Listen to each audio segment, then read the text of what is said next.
Hello everybody, we are in IMC and we are going to discuss about the topic racism, discrimination faced by the students and youth of Northeast. I think racial discrimination is a thing. It's deeply rooted in our Indian system. People from Kashmir and South India also face the same discrimination and not just people from Northeast. I have faced racism, but in a different kind of way. I studied in Delhi University, so the people there had very little knowledge about our places, Northeast.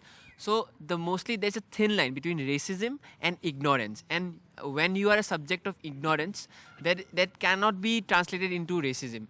I think this is also the point that the general people who discriminate towards Northeastern, and then there's also the hub of Northeasterns, in a hurdle, going around, and if they stop this thing themselves sometimes, then the other person might be, open to okay, this is one individual I can talk to, right? If they're like 10 Northeasterns just talking to themselves, somebody, from just generally from Delhi, might be skeptical to talk to them. I went to the shop of a Northeastern guy and he was not able to speak with me. So you have to come out of their shell. That way, the better communication can lead to an answer. I would like to say that it's high time that people of the Northeast come out of their shells and start talking to people of other states. Like my best friend now is from Nagaland, so I know a lot about her culture now, but I didn't know anything about Nagaland before I met her. So I think it's high time that people talk. Talking is the most important thing.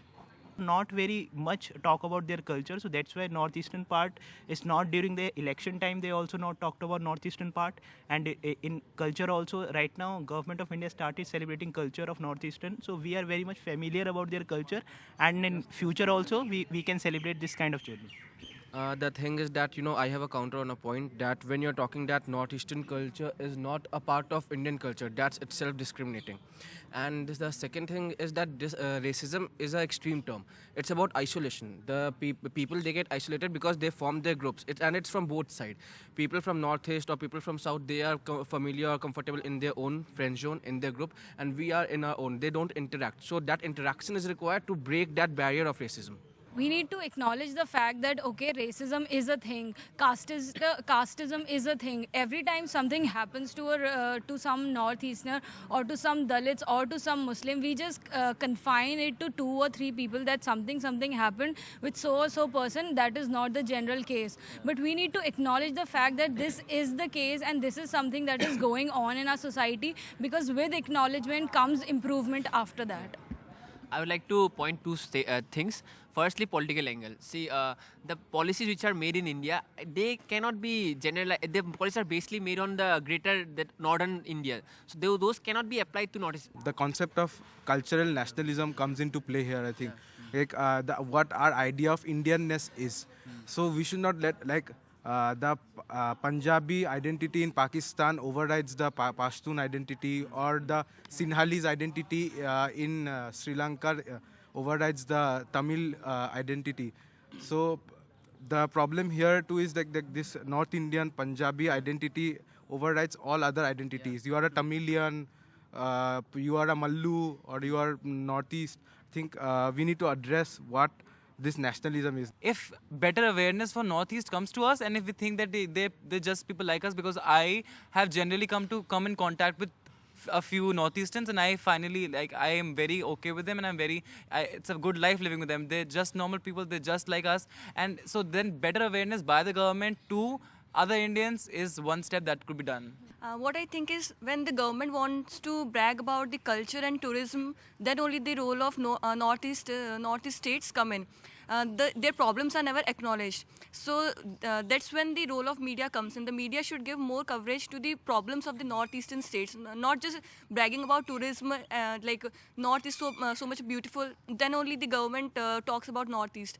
So the problem should also be acknowledged. Even in our syllabus, like when I was in school, I read nothing about the Northeastern history, because in Indian history, Northeastern history is not added. So I think that's an important part. It should be added, and so that people get aware of it. Talking about the representation part, one of my friends told me that when Northeastern people get so much of opportunity, they get reservations, they get to come here, study and live here, but they don't really, they don't really play this opportunity. They don't really utilize this opportunity.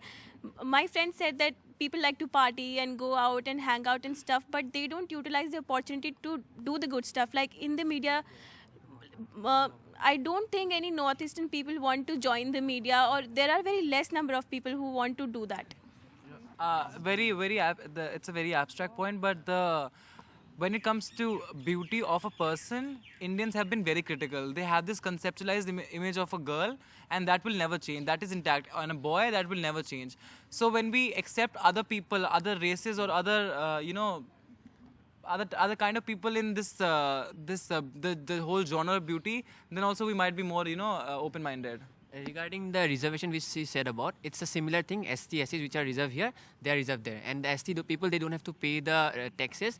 Apart from that, there is no reservation. And it's not only tribals that live there. There are people like us, non-tribals, who live there. So it's not that. And why do we come here?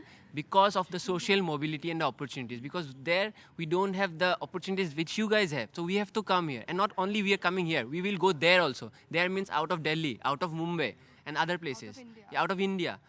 So it's not that we are coming here by our choice. We have to come we are under compulsion. That's why we come here, and we have to adjust. And we are not complaining about it. I would like to share an anecdote.